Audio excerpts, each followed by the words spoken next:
Assalamualaikum warahmatullahi. Bismillahirrahmanirrahim. Alhamdulillahirabbil alamin. Nahmaduhu wa nasta'inuhu wa nastaghfiruh. Wa na'udzu billahi min shururi anfusina wa min sayyiati a'malina. Man yahdihillahu fala mudhillalah wa man yudlilhu fala hadiyalah. Asyhadu an la ilaha illallah wa asyhadu anna Muhammadan abduhu wa rasuluh. Allahumma salli ala Muhammad wa ala ali Muhammad kama sallaita ala Ibrahim wa ala ali Ibrahim. Wa barik ala Muhammad wa ala ali Muhammad kama barakta ala Ibrahim wa ala ali Ibrahim fil alamin innaka Hamidum Majid. Qala rabbi shrah li sadri wa yassir li amri wa hlul 'uqdatam min lisani yafqahu qawli. Amma ba'd. Alhamdulillah, kita bersyukur kepada Allah kita dapat lagi bersama-sama untuk kita meneruskan kelas pengajian kita berkenaan dengan faraid. Dan alhamdulillah pada minggu yang lalu kita dah ambil berkenaan dengan pendahuluan. Kita bincang berkenaan kalimah faraid itu apa asal dia. Dan kita terangkan dalam istilah asalnya faraid ini maksud dia adalah kefarduan. Tetapi setelah mana digunakan sebagai ilmu yang khas, dia berkaitan dengan ilmu pewarisan harta, ilmu mawaris. Dan dia adalah di antara ilmu yang digalakkan untuk dipelajari kerana macam disebut dalam hadis Nabi SAW, antara ilmu yang pertama akan ditarik daripada umat ini. Dan bukan maksud dia siapa belajar akan mati awal. Kita terangkan itu, sebut itu semua orang macam tak nak belajar kan, daripada ramai dia hilang separuh. Tak mati insya-Allah. Okey, baik. Jadi kita kata memang kita kata ilmu ni penting. Dan juga macam saya terangkan juga, ia asalnya berkaitan dengan tajuk berkaitan dengan tajuk penyelesaian masalah terakhir. Pasal asalnya zaman dahulu pewarisan ini hanya berlaku di antara lelaki saja. Lelaki je mewarisi, perempuan tak warisi langsung. Kemudian bila Islam datang, pewarisan tadi dikembangkan, mana wanita warisi juga, tapi dikembangkan kepada orang yang muhajirin ansar. Siapa yang berjanji sumpah setia untuk menanggung Rasulullah SAW, bantu Rasulullah, maka harta dia kalau dia mati akan pergi kepada Islam, kepada Rasulullah itu sendiri. Kemudian ketika muhajirin ansar dipersaudarakan pun juga berlaku pewaris-mewarisi. Tapi akhirnya kemudian bahkan ketika itu diwajibkan untuk seorang itu membuatkan wasiat untuk keluarga dia sendiri. Bapa dia juga orang punya keluargaan dengan dia disuruh buat wasiat. Tapi akhirnya telah suruh ni ayat berkenaan dengan pewarisan harta, maka berhentilah yang lain, dia patuh kepada bahagian ini saja. So maksud dia yang lain tadi tak boleh buat dah. Mana hatta dalam pewarisan harta kita tak boleh wasiat untuk waris. Waris kita tak boleh wasiat. Okey. Jadi dalam tajuk ni bila kita bincangkan, kita terangkan itu berkenaan hukum-hukum ni. Dan saya bila kita sebut berkenaan dengan kenapa lelaki dapat lebih, perempuan dapat kurang, faham dah Tak ada masalah dah. Happy je. Terbuka dada terbuka. Nyata tak. Ya tahu, tapi masalahnya faham kan, kita kata kita tahu kenapa benda tu banyak. Sebab lelaki ni dipertanggungjawabkan untuk menanggung. Itu sebab kenapa tajuk asal dia. Kerana lelaki lebih, perempuan kurang. Bukannya sebab kerana, tapi masa kita kata kalau nak tahu dia supaya benda ni terjaga, maka dari sekarang ajarkan.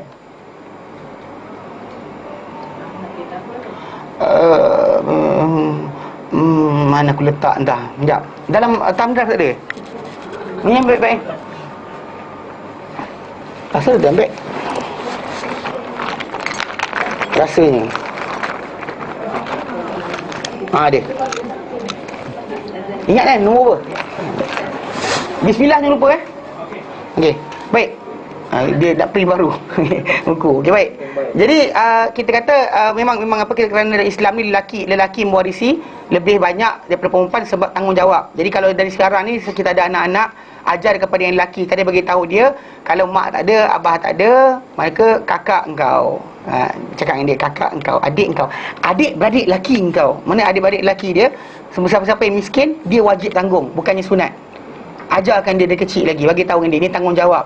Kalau bapak saudara dia, adik-beradik bapak dia atau beradik mak dia, daripada bapak lah, yang lebih lagi daripada bapak dia, hilang keupayaan dan sebagainya, atuk dia ke siapa sebagainya tak ada harta dan miskin, maka dia kaya, berkemampuan, maka wajib dia tanggung, bukan sunat. Bahkan dia tak boleh keluarkan zakat pada orang berkenaan. Ajarkan dia dari sekarang supaya sampai besar nanti dia faham apa tanggungjawab dalam Islam, so that lepas itu nanti tajuk dapat harta banyak tak bising. Faham tak? Macam saya terangkan, ada orang memang Allah tak jadikan dia harta dia banyak, memang dia ni adik-beradik dia sampai dia dah dewasa pun, adik-adik dah tua, dia hantar pergi haji, adik-beradik dia memang dia padan lah. Mana hadiah 120,000 untuk hadiah hari lahir anak dia tu tak masalah lah, pasal dia tunaikan hak. Faham Jadi asasnya itu yang kita akan terangkan berkenaan dengan ni. Dan kita terangkan hari itu berkenaan dengan sebab-sebab pewarisan harta. Di awal kitab kita ni tak dibincangkan dengan detail. Jadi saya terpaksa ambil penjelasan dalam bahagian yang lain untuk terangkan supaya tidak ada menjadi masalah berkenaan dengan tajuk pewarisan. Kenapa orang tu mewarisi Jadi terangkan sebab pewarisan ada berapa? Tiga. Sebab pewarisan tiga. Sebab mewarisi harta. Kenapa saya warisi orang berkenaan? Kenapa orang tu warisi saya? Dan tiga sebab je. Pertama, nikah. Kedua, nasab. Ketiga, tekun. Apa yang tekun? Pembebasan. Mana orang tu jadi tawanan perang, kita bebaskan, maka kita adalah dia punya tuan. Maka kita warisi harta dia. Dia tak warisi harta kita, kita warisi harta dia kalau dia mati. Okey, dan sebaliknya sebab-sebab yang menyebabkan orang tak warisi harta ada tiga juga sebenarnya. Tolak satu, nikah bukan. Saya silap sebut pasal apa?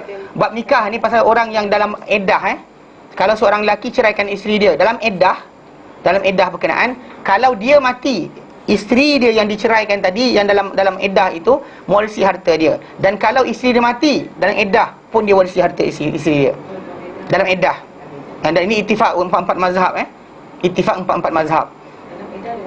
Ya, waris-mewarisi lagi. So jadi talak itu belum lagi menjadi sebab untuk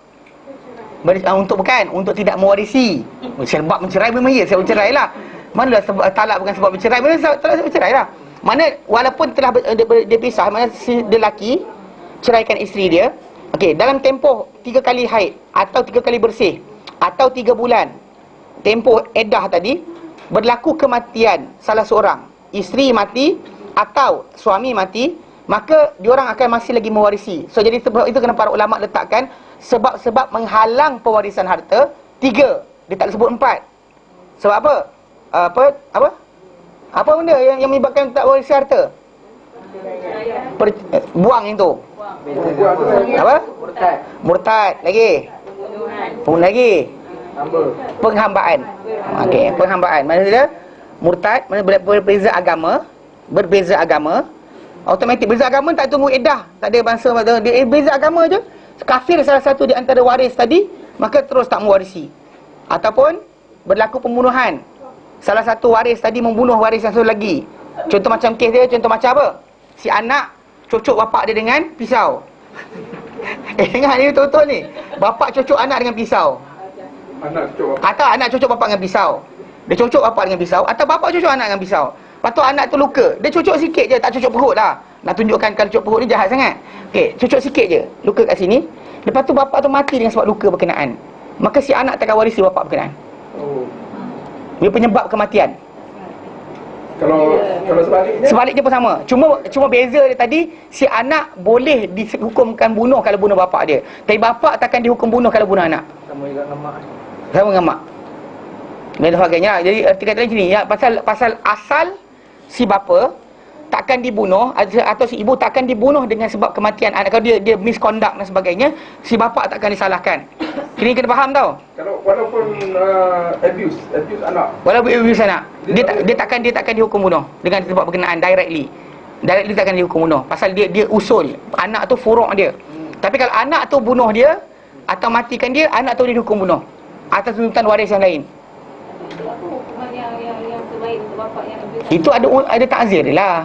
Tahu tak kita bincang tu, bapa dia kena pijak-pijak orang ramai pun tak apa. Ta'zir macam-macam Ta'zir ni denda yang mana Allah Ta'ala letakkan had. Mana bapa takkan dibunuh dengan sebab dibunuh anak. Dia membunuh anak.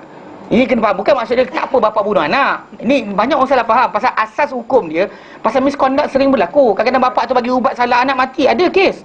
Bapa tu lewat pergi ke hospital bawa anak, ada kes. Kan bapa tu kata macam anak aku tak sakit lagi kot. Sihat lagi kot. Dia tangguh. In the end dia penyebab kematian anak dia. Ada. Salah bagi ubat, ada. So jadi dalam memang budak kecil tadi, kalau kita kata nak mati dengan sebab ibu bapa tu, mudah sangat. Seriously mudah sangat. Kan biarkan budak tu, mak dia bandikan budak tu termasuk air, lemas, mati. Benda ni kes jadi tau. Bukan main-main.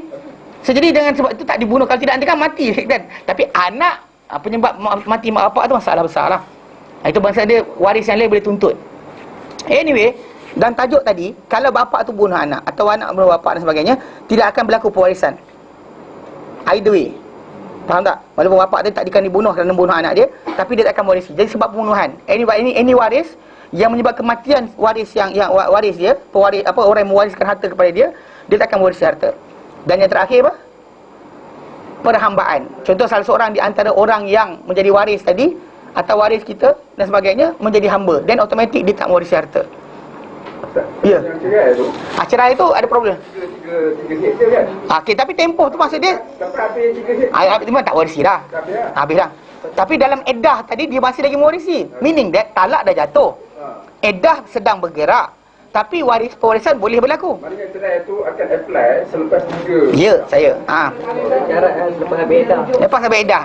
Ya, itu satu benda dalam masyarakat kita. Bila saya sebut berkali-kali, siapa-siapa ada anak berkahwin dengan anak orang ke, anak dia kahwin anak orang ke dan sebagainya, nasihatkan perkara ini.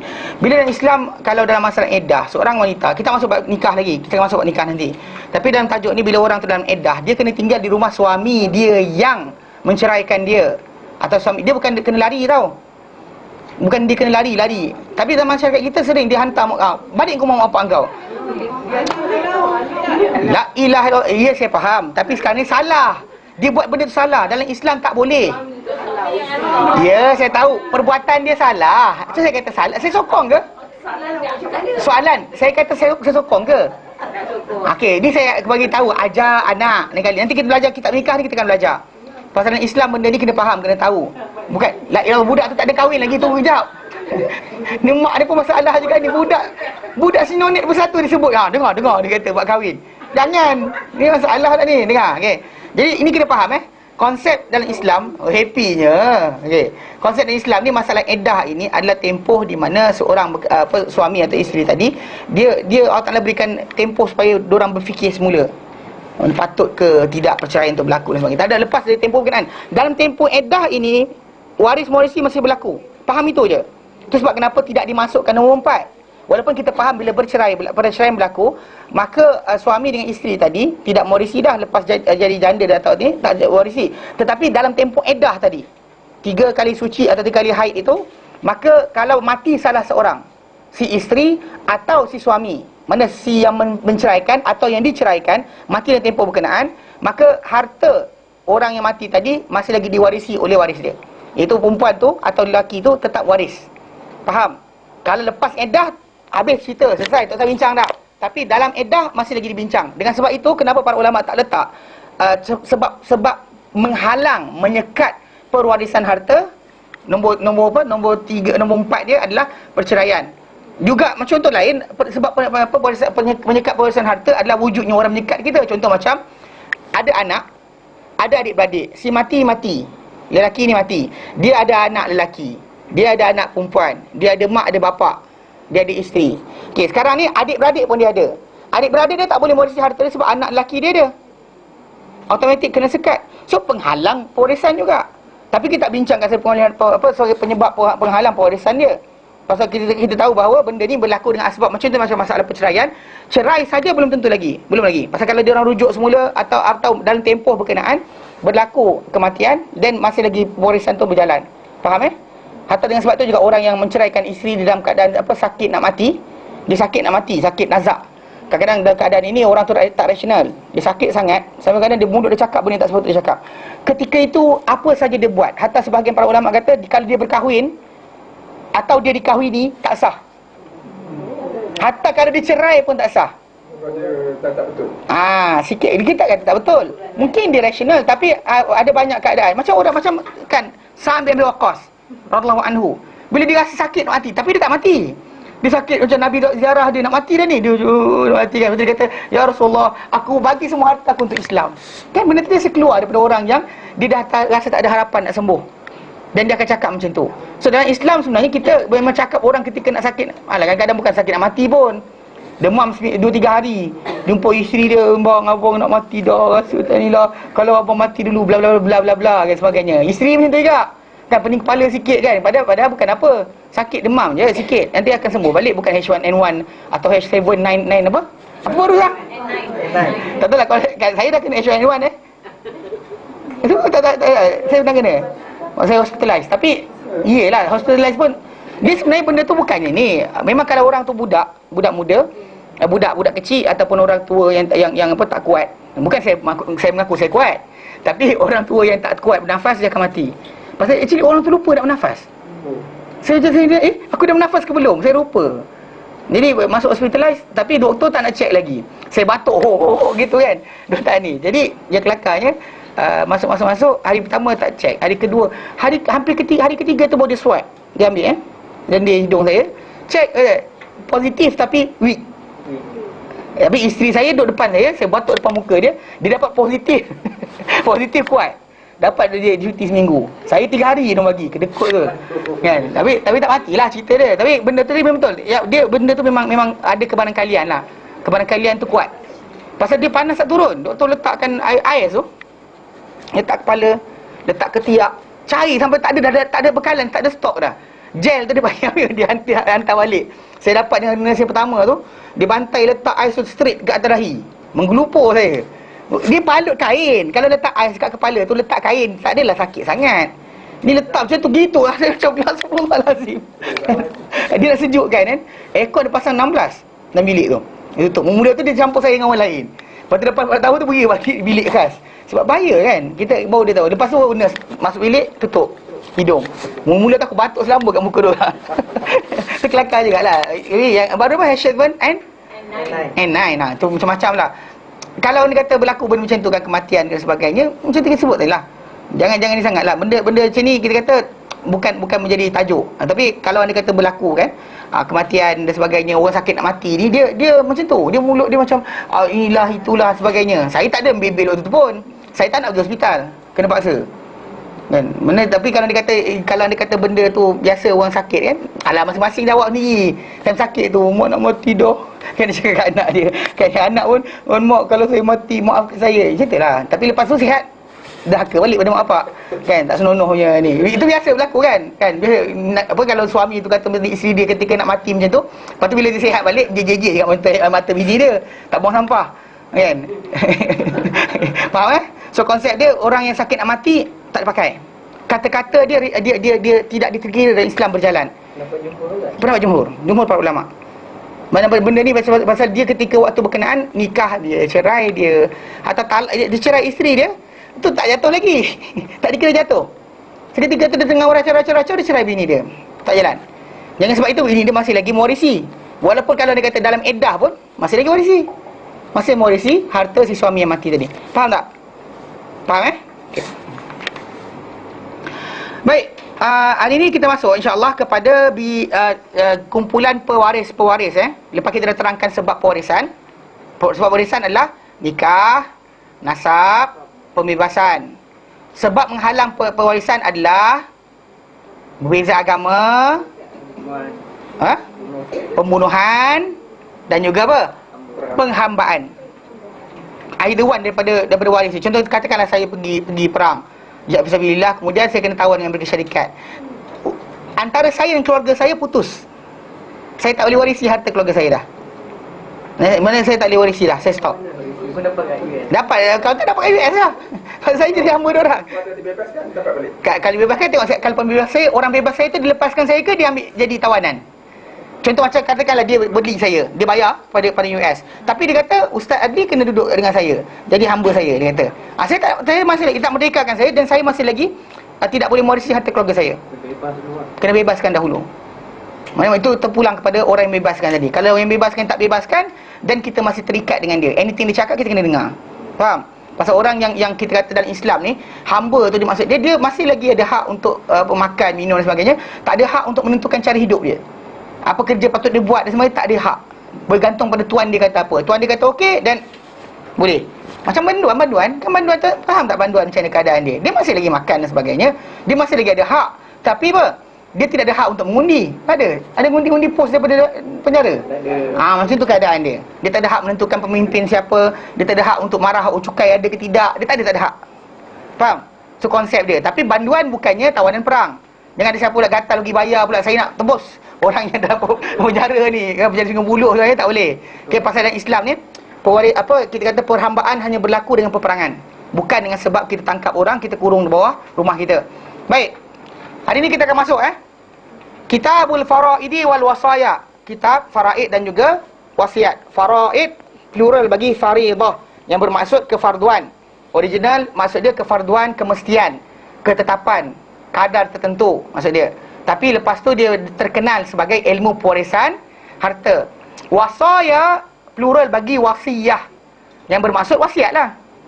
Orang tu meletakkan wasiat. Ni ada beza pasal wasiat ini tidak akan masuk sama dengan faraid. Ni cuma banyak saya dengar ada orang dia buat agensi lah, jabatan lah, syarikat dan sebagainya, dia samakan di antara faraid dengan wasiat. Salah, tak sama. Bagi siapa-siapa yang nak berikan harta pada anak-anak dia, keluarga dia dan sebagainya, sebelum dia mati, beri daripada sekarang. Dan dua cara, dua aspek. Either, pertama, tak tukar nama, tapi buat apa? Buat pengisytiharan. Panggil anak beranak, buat kenduri, kendara dan sebagainya. Lepas tu buat pengumuman apa yang kita nak berikan. Pasal memang dalam Islam sebenarnya pemberian harta tadi berlaku dengan pemberian harta lafaz mulut. Macam saya bagi kepada kawan kita, saya bagi remote ni. Kita ambil lah, tak perlu sign kontrak pun, tak perlu tantangan tukar nama dan sebagainya. Memadai dengan saya serah dia ambil. Ataupun lafaz mulut saya berikan apa benda yang dekat dalam rumah saya bagi pada dia, pun sama juga. Benda berkenaan dikirakan valid dengan hanya lafaz mulut. So kalau orang tu dia malas nak buat proses tukar harta dan sebagainya, dia buat pengisytiharan, panggil anak beranak dia buat pengisytiharan dan memadai sebenarnya, tanpa perlukan kepada lawyer dan sebagainya. Cuma jelah pandang-pandanglah sikit dekat anak beranak tu siapa yang jenis khianat dia kan. Kadang-kadang ramai-ramai tu ada jenis panggil tak senonoh kan. Lepas kita mati dia kontes. Lepas kita mati kadang dia kontes. Ni jadi kes saya terangkan dulu. Kenal seorang abang tu dia kat Kelantan. Keluarga dia, mana si mak dia ada tanah tergadai, akan dilelong. Kalau tak ditebus, maka tanah tu akan dilelong, bayar hutang. Jadi salah seorang menantu dia, yang ramai-ramai seorang menantu perempuan ini ada duit. Menantu tu beli dan juga lepas lah, tapi nama tak tukar lagi. Jadi automatik ketika dia buat proses tadi, mak tu redha dan adik-beradik semua tahu berkenaan dengan bahawa adik ipar diorang ni telah bayar hutang mak dan juga ambil alih tanah berkenaan. Si mak pula kata daripada bagi kat orang tanah tengah Kota Baru tu, itu tanah mahal tu, tanah tengah Kota Baru. Jadi dia kata kalau walaupun mungkin dibayar tak banyak mana, tapi ketika tu dia seorang je ada duit. Kalau tidak lepas pada bank akan lelong dan sebagainya, maka tak ada siapa anak beranak akan merasa tanah berkenaan. So, jadi si mak kata redha dan mak bagi tahu pada adik-beradik, semua tahu. Tiba-tiba dah adik tu bayar dan sebagainya, mak mati, nama tak ada tukar lagi kan, mak mati. Timur tajuk. Tajuk apa? Salah seorang abang tu dia kontes. Dia kata mana ada, aku tak tahu cerita pun. Dia tahu cerita sebenarnya, tapi lah bila harta ni dah mahal, mulalah keluar. Mana ada? Ya ke? Aku tak ada, aku rasa. Semua adik-beradik lain semua kata ya, dia seorang aja kata tidak. Memang perbuatan tadi, memang kita katakan dalam jabatan tanah ataupun orang tu buat nak tukar nama dan sebagainya, bila ada seorang kontes macam tu, benda tu akan stop. Bahkan mungkin masuk amanah raya lepas tu. Tu jaga-jaga buat macam ni. Jadi sebab tu kena ajarkan. Kalau dia rasa anak beranak rasa tak pandai-pandai lagi kan, jadi panggil tak senonoh, panggil dia, ajar dulu. Ajar dia haram makan harta bukan milik kita, haram ambil harta orang lain, haram. Ajar dia sampai dia faham, dan lepas tu lepaskanlah. Tawakal pada Allah Ta'ala. Itu kalau tak tukar nama. Kalau tukar nama pun tak apa, tukar nama siap-siap pun tak ada hal. Tapi kita kata tukar nama siap-siap ni ada masalah sikit. Pasal bila lepas tukar nama, tiba-tiba ada yang tak tahu, dia kontes, masalah juga tau. Yang tukar nama siap-siap sebagainya, lawan kat mahkamah dan sebagainya. Ataupun jenis yang tulis wasiat, nama tak tukar, tulis wasiat, lagi masalah. Ini dalam Islam tak valid sebenarnya. Bila orang tu tulis dalam kertas saja, tak kira dengan mahkamah punya arahan dan sebagainya, benda tadi tak diketahui dari siapa, senyap-senyap dibuat. Ini paling masalah. Pasal benda tu kalau jatuh wasiat, dalam hadis Nabi SAW menyatakan la wasiyata lil waris. Tidak ada wasiat untuk waris. Tidak ada sebarang wasiat untuk waris. Bila kita buat benda berkenaan, kita bertentangan dengan hadis Nabi SAW. Sebab kenapa saya kata better panggil keluarga, terangkan. Buat benda belakang tu lantak cerita. Bahkan bila kita terangkan dan kita tukar, lagi dia orang tak cakap apa. Benda berkenaan kena faham. Ini konsep yang kena tahu dalam Islam. Baik, tu wasiat. InsyaAllah kita akan masuk lepas pewarisan harta, kita masuk wasiat. Baik. Wal warithuna minar rijali 'ashratun. Dan pewaris di kalangan lelaki ni ada 10. Ada 10. Al-ibnu, anak. Al-ibnu, anak. Wa ibnul ibn, anak kepada anak lelaki kita. Ibnu ni anak lelaki lah. Dia kalau tak sebut salah. Dia pasal ni lelaki je. Tapi dia sebut lelaki ni bukan maksud dia mesti dewasa. The word rijal atau rajul biasanya dilafazkan kepada yang telah dewasa, tetapi ini maksud dia maksud ini masukkan sini adalah jenis lah, male. Arti bawah nanti female. Dia pasal Melayu ada beza. Dia laki-laki lah kan. Budak lelaki. Dia budak lelaki. Orang Arab tak ada.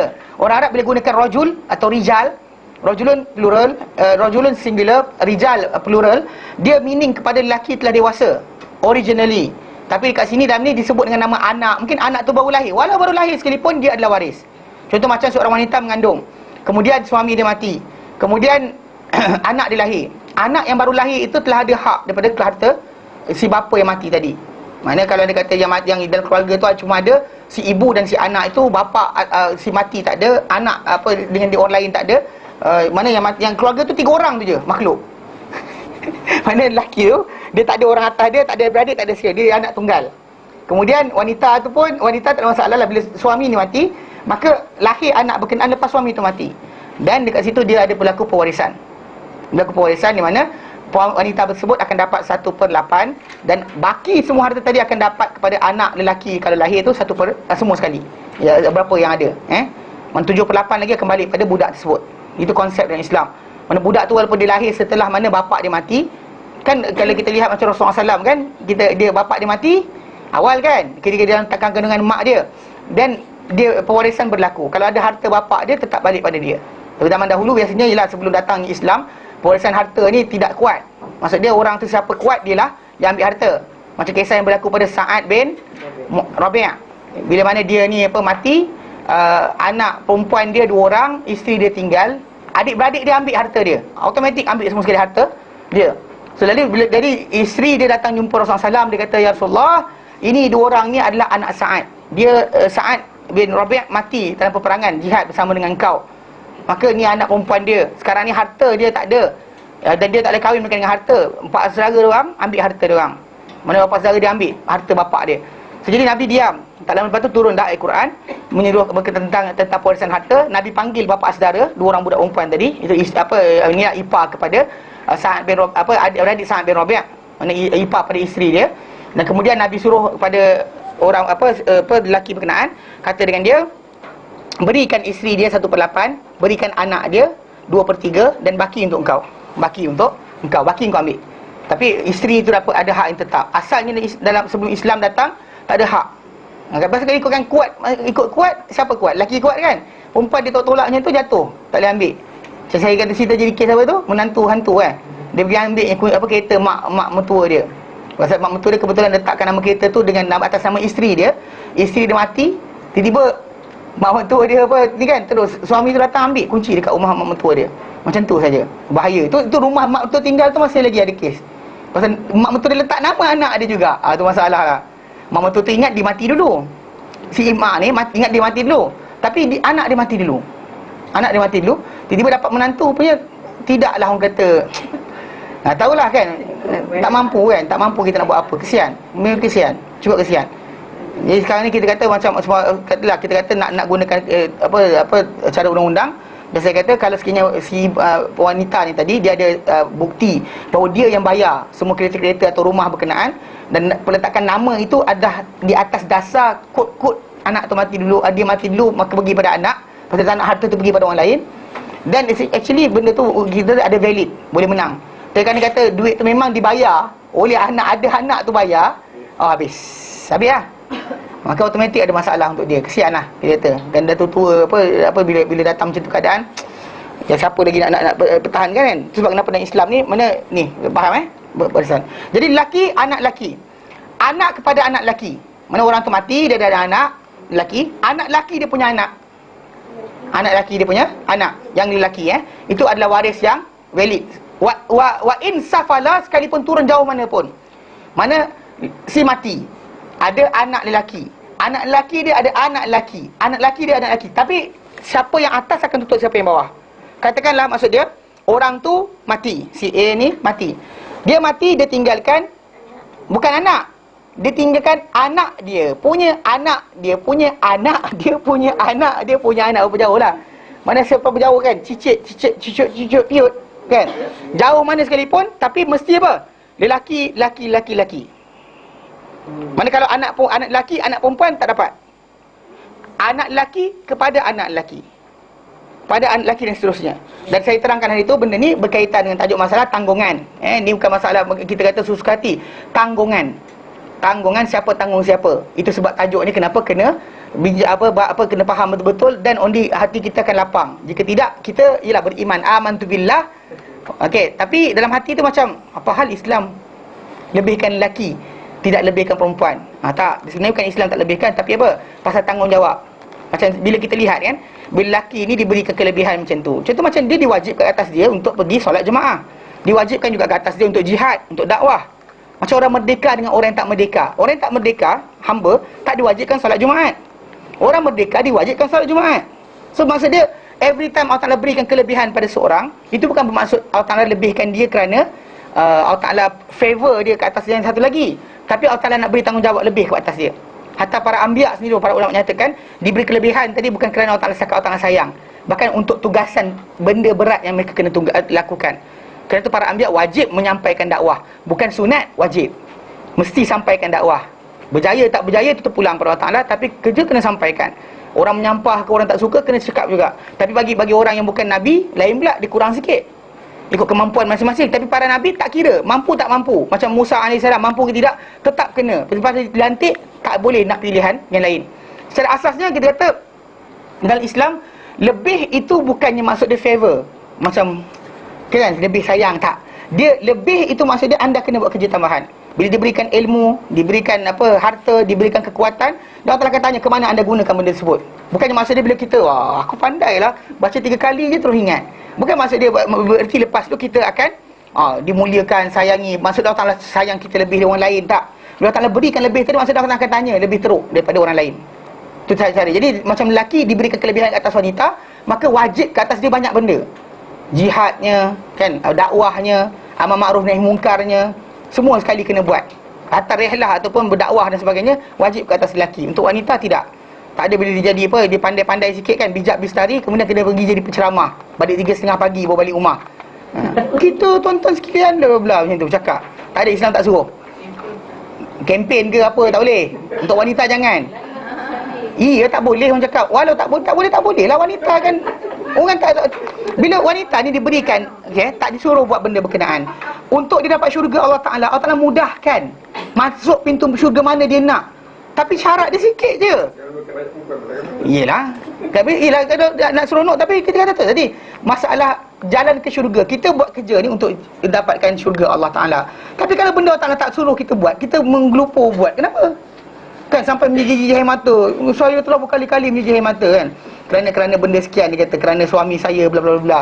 Kan dah Allah Ta'ala berikan. Kalau wanita tadi, taat Allah Ta'ala, taat suami, jaga kehormatan, solat pada harinya, semayang, puasa pada bulannya, diberikan di kedudukan Abu Bakar As-Siddiq radhiyallahu anhu.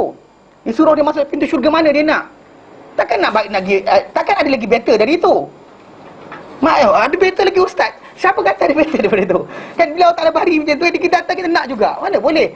Ikut kadar masing-masing. Bila Allah Ta'ala tak berikan kepayahan tadi, jangan buat. Allah Ta'ala tak suruh pikul balak, jangan pikul balak. Tahu? Nak pikul balak juga, nak angkat. Tak tahu tak larat, nak angkat juga. Ambil pisau kan, nak angkat juga. Orang kata janganlah. Mana ambil benda tadi. Jadi secara asasnya, bila wanita diberikan lebih, Allah tak jawab apa. Tapi kalau lelaki diberikan kelebihan, Allah akan tanya, kau sampai ke tidak? Kau buat ke tidak? Kau bagi tahu ke tidak? Akan tanya. Wanita, katakan dia berpengetahuan, tapi ada orang buat mungkar depan dia. Dia tak diwajibkan pun untuk amar ma'ruf nahi mungkar. Tak wajib. Lelaki wajib. Tu beza dia. Jadi dalam konteks tadi, itu sebab kena lebih je lelaki. Tadi ke situ. Sebab kenapa diberikan harta lebih dan sebagainya, bukan sebab ini, pasal dia kena tanggung. Okey, kita faham Wa insafalah sekalipun turun. Mana anak punya anak sampai seterusnya. Tapi belah lelaki je. Belah perempuan bukan tak ada, belah perempuan ada yang lain lah akan tanggung dia. Contoh macam kalau perempuan tadi tak ada harta, adik-beradik lelaki dia. Kalau sekiranya anak perempuan dia tak ada harta, maka dia yang sebelah adik-beradik dia sendiri, dia ada orang yang tertentu. Dia orang yang mewarisi harta kita, dia adalah orang wajib tanggung kita. Orang warisi harta kita sebenarnya adalah orang wajib tanggung kita kalau kita susah. Tapi banyak orang dia cuma nak, tapi dia tak tahu dia kena bagi. Dia kena give dahulu. Maksudnya kalau ketika tanggungjawab, orang tu kita wajib tanggung. Kalau dia mati, harta dia kita boleh dapat. Itu kalau anda kata dia tak ada waris yang lain, kita dapatlah. Maksud dia, kalau dia kata dia ada waris lain, waris tak perempuan, tetap kita juga orang yang kena tanggung dia. Katakan dia miskin, dia ada anak dia tak miskin, tak kaya dan sebagainya, ataupun anak dia tak nak tanggung dia dan sebagainya. Kita ada, contohnya adik-beradik kita yang apa, miskin. Anak dia tak lari ke mana, pergi London, UK dan sebagainya, tinggalkan mak bapak. Kita tak disuruh cari, kita disuruh tengok yang ni. Orang tanya, perempuan tak ada masalah ni, laki je kena. Perempuan buat ni tak ada masalah. Dia kalau adik-beradik berempat sekalipun, dia kaya raya, dia bagi makan pada adik dia, nak ambil seguni beras, dia cakap banyak, dia kata tak ada hal. Islam tak pernah marah dia. Tapi kadang-kadang lelaki tak boleh buat itu. Lelaki wajib tanggung untuk perkara tersebut. Itu sebab kenapa diberikan lebih ke arah lelaki, pasal tanggungan ataupun apa orang kata tanggungjawab itu besar. Faham? Okey. Wal abu wal jaddu wa in ala, dan bapa serta apa, datuk sekalipun apa, dia makin naik. Mana bapa punya bapa, bapa punya bapa, bapa punya bapa, punya bapa punya bapa dan sebagainya. Kalau masih hidup. Benda ni macam saya kata itulah, boleh berlaku kalau seorang tu kahwin kurang daripada umur 20 tahun. Kan saya kata kan, kalau ikut generasi kan, dia apa, seorang atuk itu dia boleh dapat cicit dan sebagainya kalau sekiranya dia kahwin umur 20 tahun. Lepas tu cucu dia kahwin umur 20 tahun juga, dan seterusnya kan. And so on lah. Umur dia 40 tahun, anak dia kahwin dah. Lepas tu umur dia ni dah ada cucu. Cucu dia kahwin, dia akan sampai umur 100 tahun tu dia dah ada cicit, piut. Piut lah, 5 generasi boleh hidup satu peringkat. Kalau andai kata dia kahwin awal, anak dia kahwin awal, anak dia punya anak kahwin awal, anak dia punya anak kahwin awal. Memang boleh timbul, dia akan ada keturunan tadi. Katakanlah semua waris dia mati, kecuali tinggal ujung saja. Yang cicit dia saja kan, yang cicit dia punya anak. Maka itulah waris dia. Itulah waris dia yang akan dapat. Faham tak? Masal mati lelaki ni mati, tinggal lelaki hujung saja. Dia itu akan dapat anda harta dia tadi. Katakan dia mati, dia kaya raya kan, yang seorang tu lah akan jadi waris dia. Jika tidak ada yang tu, akan lari pula kepada yang kita sebut. Wal akhu, itu adik-beradik adik-beradik. Dan adik-beradik ni ada 3 sebenarnya, tiga kumpulan. Satu, adik-beradik seibu sebapa. Mana dengan kita ni satu mak satu bapa. Adik-beradik seibu sebapa. Dia dengan kita ni satu mak satu bapa. Dan kemudian ada adik-beradik yang satu bapa saja, mak lain-lain. Macam kisah Ismail dengan Ishak lah. Ismail dan Ishak, bapa dia sama, Ibrahim, tapi mak dia lain. Faham kan? Okey. Ataupun seibu lain bapa. Mak dia satu, bapa dia lain. Mana anak tu anak seorang wanita yang sama, tetapi satu ni dengan suami yang pertama, yang satu dengan suami yang kedua. Okey, jadi kita kata anak tu panggil adik-beradik tadi, adik-beradik seibu. Bukan seibu sebapa, bukan sebapa, tapi seibu. Itu maksud dia akh. Betul? Wabnul akhi, dan anak adik-beradik. Tapi benda ni kembang pada dia. Tadi kita kata adik-beradik 3 kan. Yang ini cuma kena pada 2 je. Yang mak tak ada. Yang akan dapat tadi adalah anak kepada adik-beradik sebapa, seibu, dan juga anak kepada adik-beradik sebapa. Adik-beradik seibu punya anak tak boleh masuk. Okay, dia tak masuk dalam perkara ni. Bahkan kita kata apa anak adik-beradik, adik-beradik kita ni anak saudara lah kan. Kan kita adik-beradik lelaki, adik-beradik lelaki kita punya anak saudara. Itu anak saudara kita tu akan dapat harta kita. Kalau anda kata kita mati, waris kita yang lain tak ada, kan? Mana kita punya anak saudara ni akan boleh terima harta kita. Dan actually wa in taraha, sekalipun jauh, maksud dia anak kepada anak saudara kita punya anak saudara kita, macam tadilah. And so on, teruskan. Maksud dia macam ni. Oh, kita ada adik-beradik, seibu seorang lelaki adik-beradik kita ni ada anak. Kemudian anak dia tu ada anak lelaki. Kemudian anak lelaki tu ada anak lelaki. And so on sampai turun bawah. Sejauh mana sekalipun turun macam itulah. Tapi konsep tadi macam itulah. Katakanlah semua atas mati, adik-beradik kita tak ada, mati. Siapa ada? Anak lelaki dia punya anak, punya anak, punya anak, punya anak. Dapatlah. Cucu, cicit sedara. Anak sedara, cicit sedara atau ciot sedara. Tak tahu macam banyak benda ke perkataan. Orang Arab ni anak punya anak punya anak punya anak, dia mudah. Ibnul ibn, ibnul ibn, ibnul ibn atau ibnu sampai banyak ada anak macam tu je. Berapa kali pun. Tapi bahasa Melayu tak boleh. Dia ada anak saudara, ada sepupu, ada dua pupu. Dua pupu tahu dua pupu? Okey, dia okey, sepupu ke? Bapak kita dengan bapak dia adik-beradik. Kedua sepupu? Atuk kita dengan atuk dia adik-beradik. Okey. Kalau tiga sepupu? Onyang kita dengan onyang dia adik-beradik. Kalau kupu-kupu? Tak, ini betul tak? Ini main-main. Pasal masyarakat kita ni, kita nampak pasal zaman kita ni orang banyak kahwin lewat. Kalau tak orang kahwin awal kan, benda ni banyak berlaku. Mana atuk punya, onyang punya adik-beradik dan sebagainya. Lepas tu dia punya anak keturunan dia, yang ini akan jadi kupu-kupu lah. Kupu-kupu tahu? Okey. Faham Yang maksud dia, yang tadilah macam, maksud dia budak tadi, budak yang kita ni anak saudara kita. Betul? Atau cucu saudara kita, atau seterusnya sampai hujung. Okey, wa in tarakha dia kata itu bab muda, seperti ibnil akh. Ka ibni seperti anak lelaki kepada adik-beradik kita. Mana bawah lah, mana adik-beradik kita mati. Kita mati, waris kita sepatutnya adik-beradik kita. Pasal anak kita tak ada, atas tak ada, bawah tak ada. Yang ada adik-beradik lelaki sepatutnya. Tapi adik-beradik kita mati juga. Maka anak dia, tapi anak dia mati juga. Anak-anak dia kalau ada lah, and so on sampai hujung mana sekalipun dia makin jauh, tu maksud dia. Faham wal mu'tiku, dan juga orang yang memerdekakan. Tapi kalau kita kumpulkan semua sekali, sebenarnya kita sebut ni banyak kan. Sebenarnya kalau semua sekali kita kumpulkan semua sekali daripada 10 tadi, dengan pecahan-pecahan dia ada 15. Dia ada 15. Maksud dia apa? Bapak punya bapak, seterusnya and so on. Di atas lah. Siapa, kalau ini ada, ini tutup. Kalau ini tak ada, ini dapat. Kalau ini tak ada, atas dia. Bapak punya bapak sampai habis. Sampai habis. Okey, mana satu lineage. Bapak punya bapak, seterusnya. Anak punya anak sekalipun terusan sampai bawah. Mana anak kita lelaki punya anak lelaki, punya anak lelaki sampai bawah.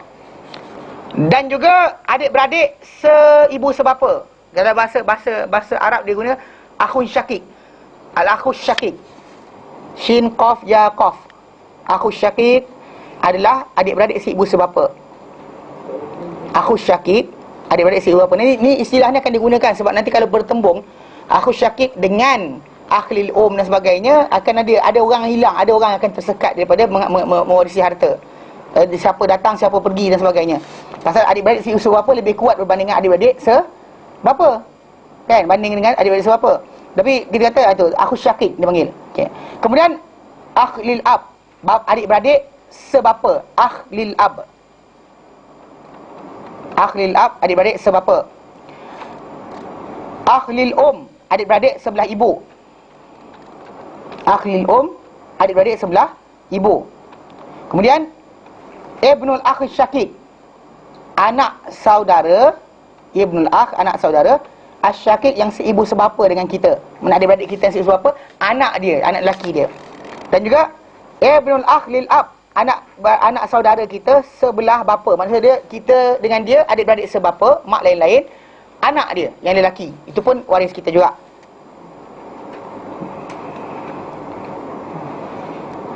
Wal amli abawain, bapa saudara tadi lupa nak terangkan. Bapa saudara pun ada dua juga.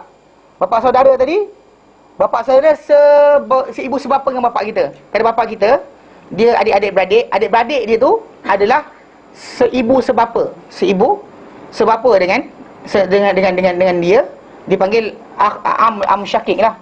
Kalau dia kata adik-beradik dia sebapa je pun waris lagi. Maksud dia dengan bapa kita, mana pakcik kita tu dengan bapa kita, adik-beradik sebelah bapa je, mak lain-lain pun masih lagi waris kita. Mana kalau kita mati, atau bapa kita mati sebagainya, tinggal dia akan dapat. Dia akan dapat harta kita. Okey. Dan anak bapa saudara kita, adik-beradik kita punya, ini sepupu kita lah. Mana bapa saudara kita punya anak, pun macam tu juga, yang ibu sebapa dengan bapa kita. Dan anak saudara bapa kita yang sebelah bapa kita. Mana yang dia cili yang kuat dia adalah adik-beradik kandung dengan sebapa. Itu yang kena. Ataupun bapa saudara kandung dan sebapa. Bukan kandung dengan kita, kandung dengan bapa kita. Sekandung, kandung dengan bapa kita. Dengan satu lagi, yang sebapa bapa kita. Yang sebelah mak tak ada.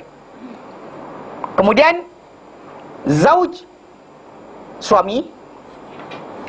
Al-mu'tiq, yang memerdekakan. Yang memerdekakan kita. Itu 10, apa itu 15 sebenarnya. Kalau ikutkan 15. Okay? 15 golongan yang akan mewarisi harta kita. Dekat sini sebut 10 kan, tapi kita kembangkan adik-beradik, kembangkan bapa saudara. Zauj suami lah. Suami zauj. Actually sebenarnya tau, ikutkan yang fasihnya. Dengar. Yang fasihnya digunakan zauj ini untuk dua-dua pihak. Bahkan suami seorang lelaki, isteri dia panggil zauj juga, pasangan. Tetapi dalam masalah faraid, gunakan tamar butah itu lebih mudah untuk kenal isteri ke suami yang mati. Faham? Kalau kita letak zauj dua-dua, orang mula pening kepala. Ni mati ni lelaki ke perempuan?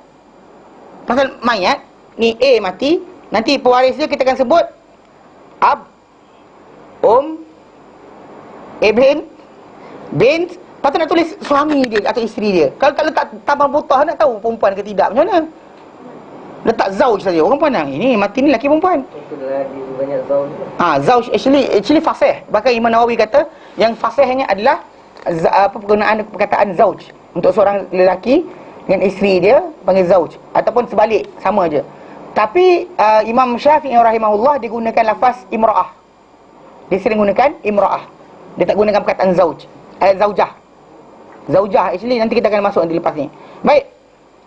Kemudian dia kata wal warithatu minan nisa'i sab'un. Ni lelaki tak ada masalah Faham Kita kata lelaki mati, mana nanti kita akan teranglah siapa kalau berkumpul semua sekali, siapakah yang akan tinggal. Mana semua lelaki tu ada. Semua dia ada pak saudara, dia ada anak saudara, dia ada atuk saudara, dia ada nenek saudara, onyang dia wujud lagi, bapak dia ada lagi, semua sekali ada. Dia mati, siapa yang dapat harta dia? Kita terangkan sikit je. Okey, kemudian perempuan wanita pun macam tu juga. Kita akan terangkan lepas ni. Baik. Wal warithatu minan nisa'i sab'un. Dan golongan yang mewarisi harta di kalangan wanita ni ada 7. 7 Al bintu anak perempuan. Al bintu anak perempuan. Saya ulang balik sekali lagi. Sebut nisa dengan minan nisa. Nisa ni lafaz yang digunakan untuk wanita dewasa asalnya. Tapi kita gunakan kat sini atas jenis female, male or female.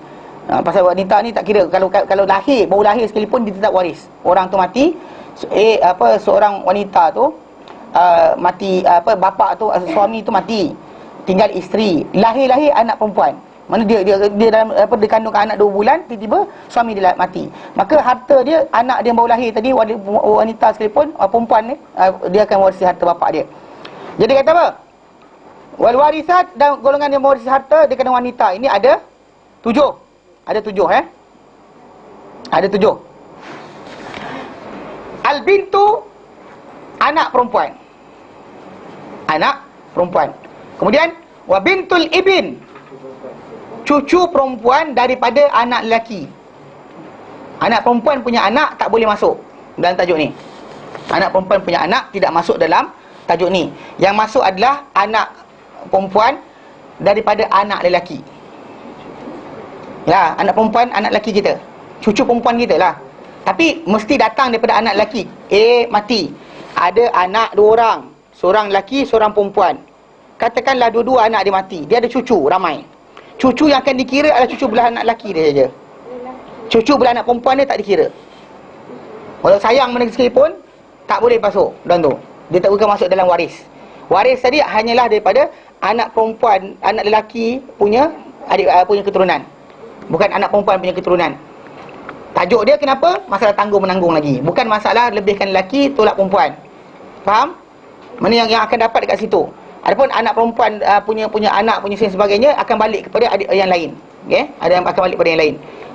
Dia actually dipanggil ulul arham atau zawil arham. Yang kita kata dalam Islam dia ada kaedah yang lain kalau kita nak bantu orang berkenaan. Bahkan zakat boleh dikeluarkan kepada golongan yang tadi. Contoh macam kalau A mati, tinggalkan seorang isteri, tinggalkan seorang anak lelaki dan sebagainya kan. Jadi kalau katakanlah lelaki ni tadi, dia ada adik-beradik perempuan dan sebagainya. Kemudian perempuan dia tadi ada anak. Katakan anak adik perempuan dia tadi miskin sebagainya, dia boleh bagi pada adik-beradik perempuan dia punya anak sebagai zakat. Kalau adik-beradik dia yang lain, pasal itu bukan waris dia. Pasal waris dia adalah adik-beradik lelaki dia punya anak. Adik-beradik perempuan dia punya anak tak boleh masuk. Adik perempuan dia punya anak tak masuk. waris dia. Tapi di situ keluarnya tajuk zakat. Kalau orang tu miskin, dan anda berhak untuk keluar zakat pada orang tersebut. Macam seorang wanita lah, pasal tak wajib tanggung siapa, dia bagi zakat pada siapa pun halal. Faham? Dibenarkan dalam Islam. Atau pada suami dia sendiri pun miskin, dia boleh bagi zakat pada suami dia. Dengar benda ni sengih ya. Orang kata siapa-siapa bini kaya. Habis cerita dia, benda ni dalam Islam macam tu. Pasal kita kata kerana wanita ni tak wajib tanggung siapa. Hatta anak dia sendiri pun bukan bawah tanggungan dia. Anak dia sendiri bukan bawah tanggungan dia, bawah tanggungan suami dia. Baik. Jadi kata apa? Anak perempuan daripada anak lelaki. Mana cucu perempuan kita daripada anak lelaki kita. Mana anak lelaki kita punya anak-anak perempuan. Okey. Anak lelaki kita punya anak-anak perempuan. Itu cucu yang dimaksudkan. Anak perempuan kita punya anak-anak tak masuk. Okey. Wal dan juga mak. Wal dan juga mak. Mak tak ada lain, mak satu je. Tak ada mak sebelah bapak, mak sebelah mak, mana ada? Mak satu je lah. Okey. Wal jaddah, nenek. Nenek ni maksud dia either mak kita punya mak atau bapak kita punya mak. Mak kita punya mak atau bapak kita punya mak. Di sini, kalau mak kita tak ada, dan cari siapa? Cari mak dia. Kalau mak dia tak ada, tiba-tiba apa? Bapak kita punya mak hidup lagi. Then pergi kat situ lah. Mana A mati, si A mati, dia ada mak bapak sepatutnya lah. Tapi mak dia dah mati.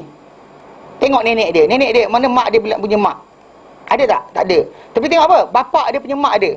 Dan pergi harta tu akan menuju situ. Bapak dia tak boleh sekat. Bapak dia tak boleh sekat. Yang habuan mak tadi, dia akan lari kepada nenek jauh ke mana sekalipun. Dua generation dan sebagainya. Dia lari ke sini atau lari ke sini. Maksudnya kalau naik situ pun dia akan naik ke atas, sampai ke atas. Ke mana sekalipun. Bapak tak boleh sekat. Bapak tak boleh sekat habuan mak punya keluarga. Mak punya lineage. Lineage mak tadi tu pada mak itu sendiri ataupun patah balik kepada siapa? Mak, bapak tu punya mak. Bapak tu punya mak. Nenek sebelah bapak lah. Nenek sebelah mak, satu benda. Jadi kita kata secara asasnya datuk nenek ni dua-dua arah. Dua-dua ni either dia belah mak atau belah bapak. Nenek bapak. Orang Melayu kita ada beza tak? Atuk belah ni. Dia ada orang macam saya perasan kan. Belah Kuala Selangor dan sebagainya, dia ada panggilan yang agak pelik sikit. Kalau lelaki tu atuk antan. Dia sebenarnya atuk jantan. Lepas tu kemudian atuk tina, atuk betina. Benda tu betul. Orang Kuala Selangor digunakan benda tu. Istilah macam tu. Kalau pergi ke belah orang-orang Kedah, perempuan lelaki dia panggil wan. Kalau perempuan dia panggil tok. Tok je. Tok. Kalau mak tu punya mak, dia panggil nenek. Dia panggil mak. Nenek macam ni. Ini orang mati. Dia ada mak bapak. Payah juga nak buat gambaran ni. Ni sini wayah sini. Okey. Ini orang mati. Batu nisan Okey, ni orang mati. Okey, dia ada mak bapak kan. Okey, kalau ikutkan logik macam cucu dia kan. Cucu bila dia ada cucu dia akan panggil yang ini atuk bapak atuk ni, kalau belah Kedah ni panggil wan atau tok wan lah.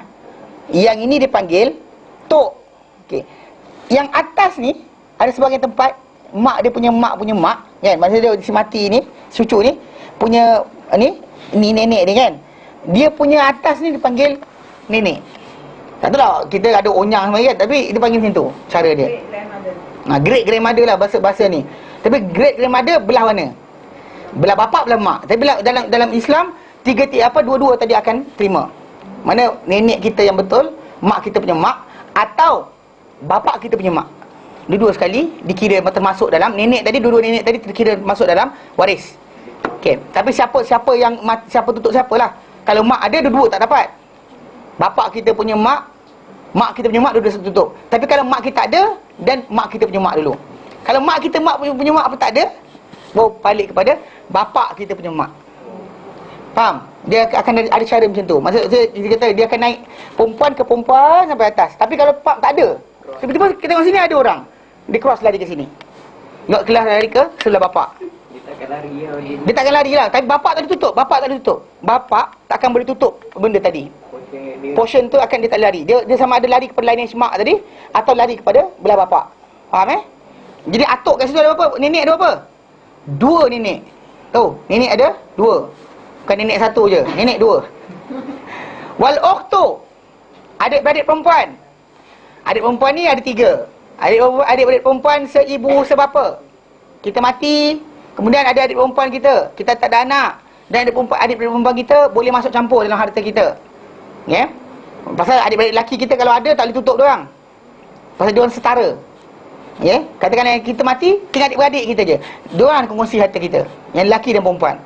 Katakanlah kita ada anak perempuan saja seorang, dan mak saudara tu boleh masuk campur. Dia boleh masuk tengah ni. Mana adik-beradik ni boleh masuk untuk terima harta bersama dengan anak saudara diorang. Okey, ni dia adik-beradik Adik-beradik perempuan ni ada seibu sebapa, kandung lah. Orang Melayu kita panggil kandung kan? Adik-beradik kandung. Adik-beradik anjing apa? Ha? Dia panggil lain ibu terus, lain bapa. Lain bapa tapi satu ibu panggil anjing. Jahatnya Allah. Tak senonoh betul. Kan? Tak sebenarnya macam ni. Dalam Islam mana-mana satu bapa panggil sebapa, satu mak dipanggil seibu. Kalau satu mak satu bapa dipanggil satu kandung lah. Tetapi kita tak akan panggil anjing. Tak tahu adik-beradik anjing. Kalau dia kata adik-beradik tiri, adik-beradik tiri adalah bila seorang lelaki dengan wanita kahwin, sedangkan si suami lelaki tadi ada isteri, ada anak dengan perempuan lain, dan si wanita tadi ada anak dengan suami lain dahulu. Bila diorang kahwin, adik-beradik tu tadi dipanggil adik-beradik tiri, tak dipanggil anjing juga. Tak ada anjing kan? Okey kan. Tapi boleh kahwin tau. Mana aurat dan sebagainya jaga. Mana anak yang ni dengan anak yang ni boleh kahwin. Dia tak ada pertalian, pasal nasab tak ada, tak mewarisi harta. Diorang boleh kahwin. Mana mak kahwin mak kahwin bapak, anak kahwin anak. Boleh berlaku macam tu. Janganlah muka macam tu. Dah orang cakap boleh lah. Ha? Tak, benda tu pernah berlaku dan sebagainya. Bahkan benda tu kalau berlaku, benda tu sah, valid dalam Islam. Tidak menjadi apa masalah. Halal dalam Islam, dia teruskan kalau dia kata berlaku. Tapi tajuk dia sekarang ni tak ada. Dia anjing lah tu. Betul kot akak yang kata seibu tadi kot. Kalau ikut logik dia. Kan anjing kan banyak jantan. Buruk benar bunyi. Bodoh tak? Tak senonoh. Kahwin betul dasar, bukannya buat benda haram. Kan? Macam ni bagi cerita Melayu tapi tak ada buat jumpa istilah. Jika suami pertama mati, kahwin lagi mati, kahwin lagi. Setiap suami tu ada anak. Okey ha. Anjing tu. Haram tu. Kahwin sah kan kak? Apa salah jadi anjing lah? Yang Melayu kita istilah salah. Tapi kalau ikut dalam Islam dipanggil adik-beradik tadi kan. Kahwin mati dengan first husband ada anak, dengan second husband ada anak, dengan third husband ada anak. Semua budak-budak tadi semua adik-beradik ibu. Stop situ je. Jangan tambah anjing. Dan juga kalau dia kata dia seorang lelaki kahwin dengan perempuan banyak-banyak, mana anak dia dengan semua wanita tadi sebapa. Kalau bin sama. Dan kalau sekiranya orang tu adik-beradik sama, mana mak dia satu, bapak dia satu, adik-beradik kandung, seibu sebapa. Habis kita. Okey. Ya? Itu tiri. Ha? Aurat macam asing lah, ajnabi. Pasal boleh kahwin. Pasal boleh kahwin dan ajnabi. Kena ingat, adik-beradik tiri bukannya adik-beradik betul. Bahkan walau sayang mana sekalipun, tak boleh peluk-peluk naik motor, tak boleh sekian-sekian, haram. Kan, seriously. Tak, ada orang Melayu kita ni bukan setakat tu, kadang-kadang adik-beradik sepupu dia. Kan sepupu dia kata macam adik-beradik dah, kahwin geli-geli. Saya kata benda gelinya, Ali bin Abi Talib, itu sepupu Nabi, kahwin dengan anak Nabi SAW, Fatimah. Dia kahwin dengan anak saudara sepupu dia. Betul tak? Anak sepupu dia. Mana apa hal pula tak boleh. Jadi kalau tumpang naik motor ke, peluk-peluk dan sebagainya, gurau tepuk tampar, pakai t-shirt dan... Jangan buat. Jangan buat. Islam tak benarkan. Biarlah kita kata we are one family, yang solidarity kita kuat, bla bla bla bla sebagainya, kami takkan bla bla bla bla, still Islam tak benarkan, jangan buat. Tak pasal dia kan buncit, tak salah siapa. Tahu ni pasal dalam Islam benda tadi Islam tak benarkan, jangan buat. Stop situ je. Okay? Baik, jadi adik-beradik wanita perempuan ni ada 2, ada 3 juga. Sama ada adik-beradik perempuan kita ni seibu sebapa kita, mana kakak kita atau adik kita ni seibu sebapa kita, atau sebapa dengan kita, atau seibu dengan kita. So relate macam tu. Tapi anak dia tak kira. Anak saudara kita sebagai. Jadi ada anak adik-beradik kita yang perempuan, kita boleh keluar zakat pada mereka. Tu yang kita akan belajar insya-Allah. Zawil qurba dipanggil. Ulul arham ni orang-orang yang kita boleh berikan pada mereka ni dan boleh zakat. Bagi lelaki, perempuan tak ada masalah. Lelaki je. Yang untuk masalah zakat ni lelaki je. Kemudian wazaujatu, dan juga siapa? Si isteri. Tu sebab saya kata tadi, penggunaan asal dia zauj pun betul. Bahkan dalam istilah yang digunakan Al-Quran Karim, zauj tu actually betul, sahih. Penggunaan yang betul dalam hadis Nabi macam tu juga. Tak ada tak pakai ta marbutah. Tapi untuk dalam faraid ni bagus letak supaya kita dapat tahu kita sedang bincang tentang siapa, tajuk siapa, tentang apa. Siapa mati, lelaki ke perempuan, boleh tahu dengan tengok siapa yang tinggal jadi waris dia. Dengan ta marbutah itu. Tak ada ta marbutah maksudnya mati itu adalah Matilah ni. ya. Ini kita kan bincang tentang orang yang mewarisi harta. Ni bagian ni itu perempuan Si mati ni perempuan. Si mati perempuan. Si mati tu lelaki lah. Kita cerita si perempuan. Tak, bukan semestinya macam tu. Maksud dia sekarang ni kalau yang mati tu seorang lelaki atau wanita, mak dia tak warisi ke harta dia? Kalau dia kata anak perempuan waris. Lepas tu apa dia bincang mengenai masalah lelaki perempuan? tak ni kita juga pasal Bila sebut isteri, maksud dia yang mati tu lelaki. Kalau bila sebut tadi dalam yang pertama tadi kita sebut waris dia antaranya si suami. Kalau yang mati tu isteri. Tak boleh mati suami, dapat suami juga dapat harta. Mana ada kahwin gay dan Islam? Faham tak?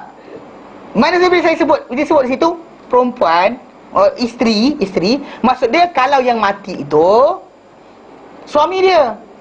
Kalau dekat tadi lelaki tadi, kalau sekiranya yang mati tu isteri, si wanita perempuan, so yang tertinggal daripada pasangan hidup dia adalah suami lah. Saya rasa sebab kata kita sebut tadi waris wanita. Waris wanita lah, betul lah. Saya tak faham tu. Pewaris dengan wanita. Maksud dia yang mewarisi harta orang yang mati. Waris harta lah. Akan ingat macam mana? Ini bukan kita waris orang tu tau. Ni salah faham ni, salah faham. Dengar sini. Bila saya sebut dengar.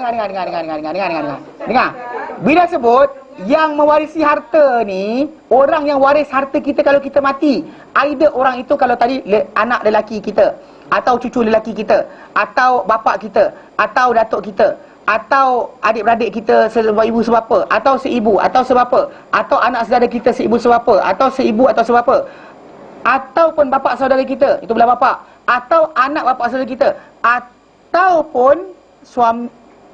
Kalau mati tadi, kalau saya mati takkanlah suami, mestilah isteri. Tapi cuma kat sini sebut orang lelaki di kalangan pewaris. Kalau orang tu mati, waris lelaki ramai daripada orang yang mempunyai connection dengan dia. Apa waris sebenarnya? Tadi Waris wanita. bukan pewaris wanita, golongan yang mewarisi harta dari kalangan wanita, maksud dia. La ilaha illallah la syarikalah. Aku terjemah sebiji kan? Kan sebiji terjemah kan? Itu silap bahasa kan? Dengar.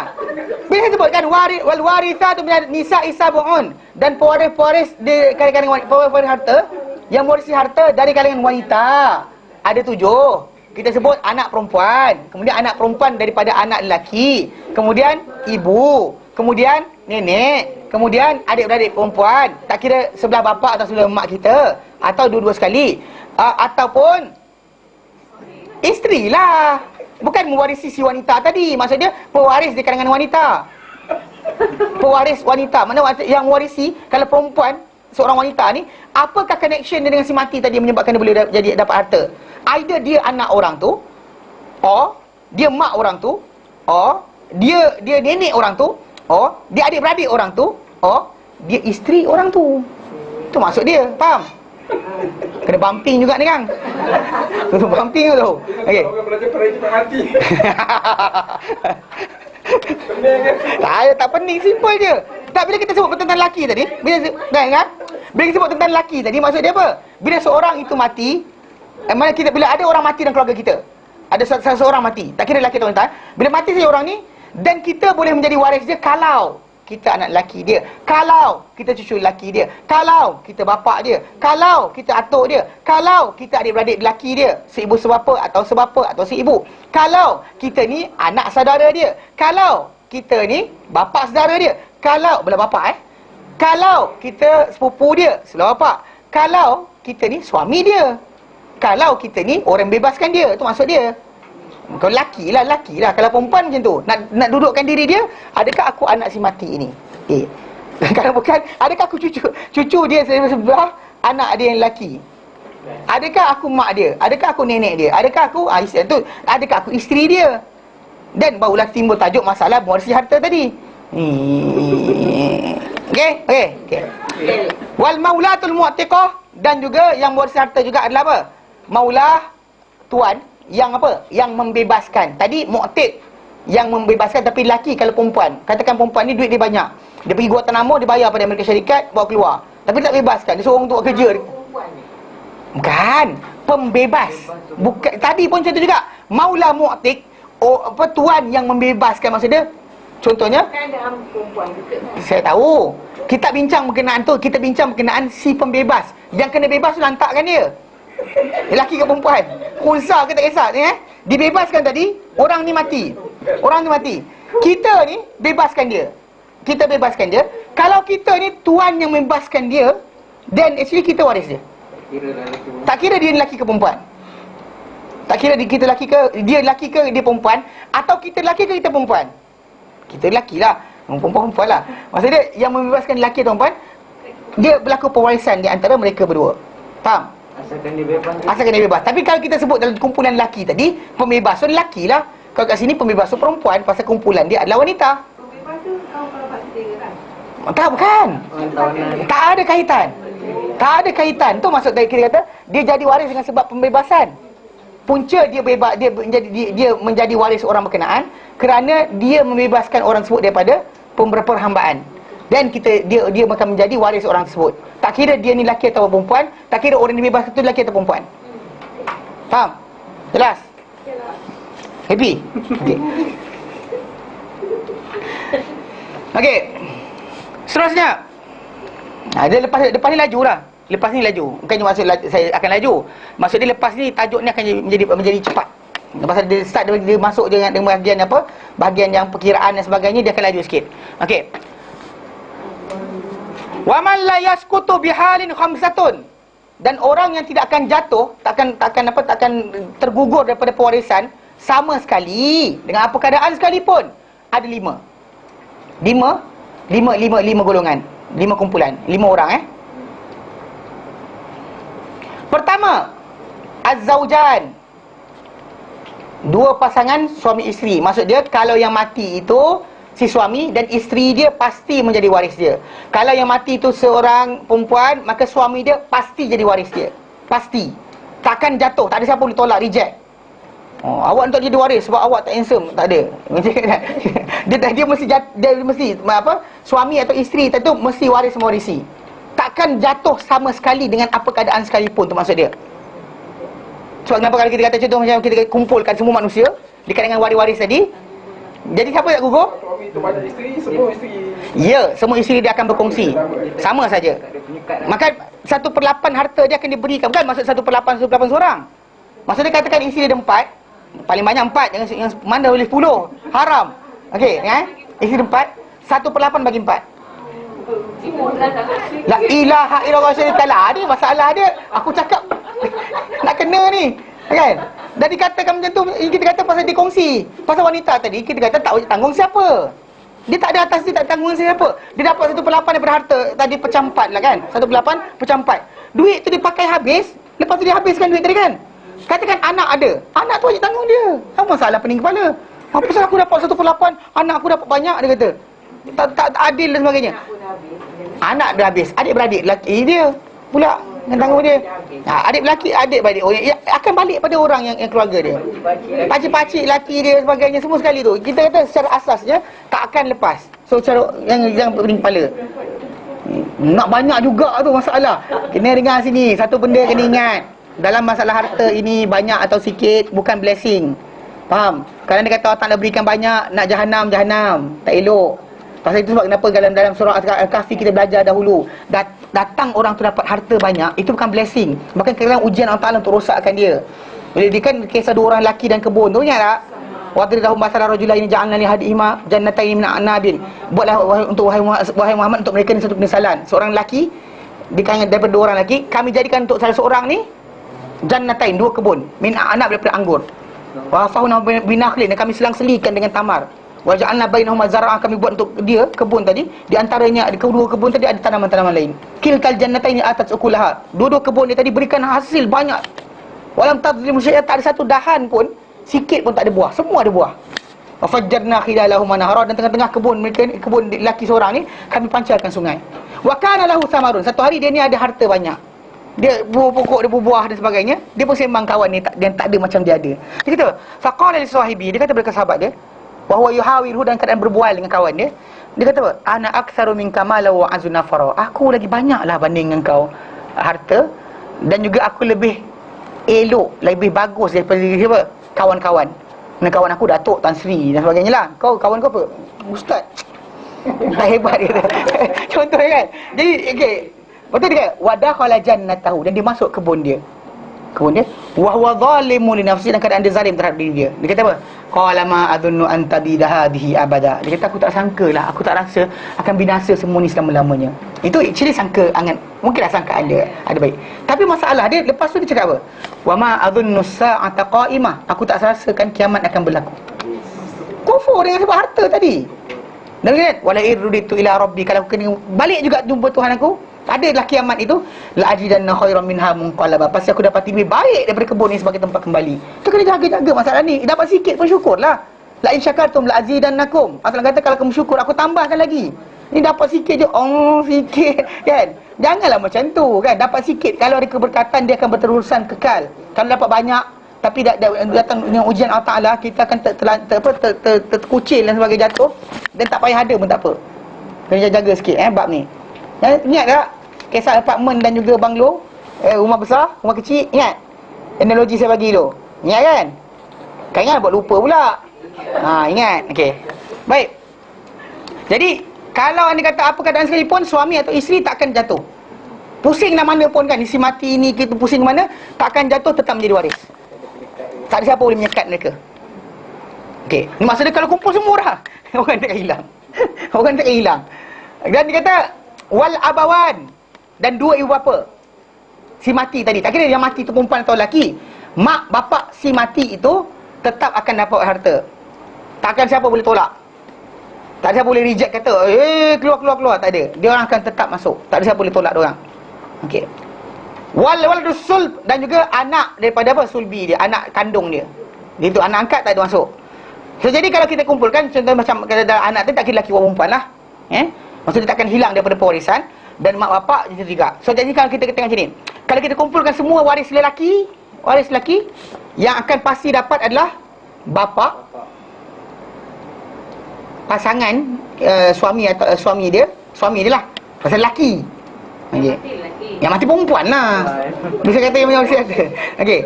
Orang tu mati, si Aminah mati, si Minah mati, maka bapak dia dapat, kena sebut nama kot. Tak cukup. Okey. Mati si perempuan ni, wanita ini mati, dia ada bapak dia wajib dapat. Dia ada suami dia wajib dapat. Dia ada anak dia, anak lelaki dia wajib dapat. Stop situ je. Lelaki, kalau berkumpul semua lelaki, pasal apa? Pasal bapa akan tutup atuk dan siapa kat atas, dia kalangan lelaki. Anak, suami tak tutup siapa. Suami tak ada tutup siapa. Dia ada orang ke tak ada orang, dia dapat kadar yang berapa dia nak, berapa yang ditentukan. Sama ada dapat 1/8, 1/4 atau 1/2. Okey. Anak dia akan menutup semua sekali. Tutup adik-beradik dia. Adik-beradik si mati, wanita ni, si Aminah ni. Tutup adik-beradik dia, wanita lelaki. Tutup adik-beradik bapa saudara dia. Semua ditutup oleh si anak lelaki tadi. Kalau anak lelaki ni tak ada, adik-beradik masuk, ini masuk. Kalau ada anak lelaki dan tak ada bincang dah. Pasal anak lelaki tu dah ada, dia akan tutup. Okey, kalau perempuan kita kumpulkan semua sekali waris perempuannya ada. Kalau yang mati tu seorang lelaki dan waris-waris semua sekali ada, perempuan yang pasti akan dapat harta dia adalah mak dia. Itu confirm dapat. Lepas tu isteri dia confirm dapat. Dan juga anak-anak perempuan dia confirm dapat. Tapi satu benda, kalau sekiranya anak perempuan dia sahaja ada seorang, anak perempuan dia tak ada sekat sesiapa, bahkan anak perempuan dia akan dapat setengah. Kemudian mak saudara dia, itu adik-beradik, dia boleh terjun masuk dalam. Dia kalau dia seorang, saya katakan kalau seorang, only girl, half. Only girl, half of the harta tadi pergi buat dia. Tapi satu percukupan 1/6 itu akan datang pada mak saudara. Ini adik-beradik si mati tadi. Kalau anda kata anak perempuan tu saja yang ada. Kalau anak lelaki tutup semua sekali. Habis dia ambil semua. Habis dia ambil semua. Tapi macam saya kata lah, ambil semua banyak, tapi dapat lebih daripada adik perempuan dia atau kakak perempuan dia. Tapi kalau kakak perempuan dia tak ada duit dan sebagainya, atas dia wajib terkeluarkan. Tak cakap banyak. Tak ada cakap banyak. Sebenarnya kalau yang mati itu perempuan, Yep. kalau ada lelaki, anak perempuan tak dapat. Apa pula? Dapatlah. Itu tak kata blok tadi. Dia blok adik-beradik. Adik-beradik siapa? Adik-beradik si mati. Oh, dia blok ada balik. Ya, saya. Bukan. Adik-beradik si mati. Dia tak dapat. Kalau draw, orang confused. Tak ada review test buat. Alah, payah je. Ikut juga tu. Tangan lukis. Malas lukis. Ya, saya. Adik-beradik si mati. Salah saya dengar. Okey. Jadi pasal apa tau? Pasal bila kita lihat balik tadi, bila orang tu mati, orang atas dia yang pasti dapat mak bapak. Orang yang pasti dapat dengan dia daripada bukan mak bapak dia adalah adik, suami atau isteri dia. Kata kemudian anak-anak dia, lelaki atau wanita. Itu wajib dapat. Lain-lain tu boleh tertutup. Mana pak saudara, adik-beradik, seibu sebapa dia si mati tu. Adik-beradik sebapa dia dan sebagainya, anak saudara dia, anak pak saudara dia, semua boleh tertutup dengan orang yang lima tadi. Pewaris yang tetap tu. Faham Jelas? Okey. Maksud dia siapa yang takkan gugur ada lima. Okey, baik. Maksud dia kata waladul sulbi tu ai, nanti lagi nombor 2. Ai al-waladul mubashir wa huwa ibnu wal bint. Itu anak yang direct langsung daripada si mati berkenaan. Tak kira mati tu perempuan atau lelaki. Anak yang dimaksudkan tadi adalah anak lelaki dia atau anak perempuan dia. Okey, direct. Maka anak tadi adalah orang yang tidak akan boleh ditolak atau dijatuhkan atau disekat daripada mendapat harta tadi. Walau anak tu tadi derhaka mana sekalipun, dia tetap waris. Tahu Jadi kes ada orang tak, dia menyampah kat adik-beradik dia, tak bagi adik-beradik dia harta pun ada. Kan? Dia sekat. Mana dia kata, kau tak jaga mak sakit tu, kau jangan masuk. Macam cerita apa? Tiga Abdul Kau sebut hospital abah mati dia tu. Kau jangan abah dapat harta. Dia cakap macam tu. Tak.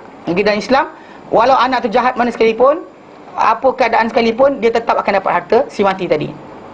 Mana tak boleh diorang kata tak nak bagi kerana kau dulu mak tak nak pandang muka kau. Walau tak nak pandang sekalipun. Pasal anak tak boleh disown. Dalam Islam tak ada disown anak Disown tahu disown? Mana buang nasab dan sebagainya, tak ada. Buang anak dalam Melayu kata banyak. Melayu kan. Orang Melayu kan main buat macam tu, ada juga tak. Dia buat macam mana? Dia kata saya tak mengaku kamu anak saya. Bukan lagi anak. Itu tak. Kalau dia kata dilafazkan macam tu, dua perkara. Kalau dilafazkan benda berkenaan itu antara kabair, antara dosa besar. Menafikan nasab keturunan. Nafikan nasab keturunan. Sama ada anak tak mengaku bapa atau bapa tak mengaku anak. Itu di antara perkara. Atau kita mengaku anak orang, kita bukan bapa kita. Atau orang tu mengaku anak yang bukan anak dia, tu anak dia. Dalam Islam itu antara kabir atau kabair, dosa-dosa besar. Antara kabirah dosa-dosa besar yang tak boleh dibuat dalam Islam. Haram seorang tu berkata macam tu. Kalau marah mana sekalipun, cakaplah kau jangan cakap benda lah tak senonoh kan, cakap macam tu kan. Kau anak aku dan sebagainya kan. Kau pergi, pasal perempuan mesti lah macam tu ya, lelaki lupa nak menang juga. Okay. Kau pergi, aku tak nak angkukan aku. Ini kan, sini dengar ni Tapi yang dimaksudkan oleh hadis Nabi tadi bukan yang kita cakap kita marah tu.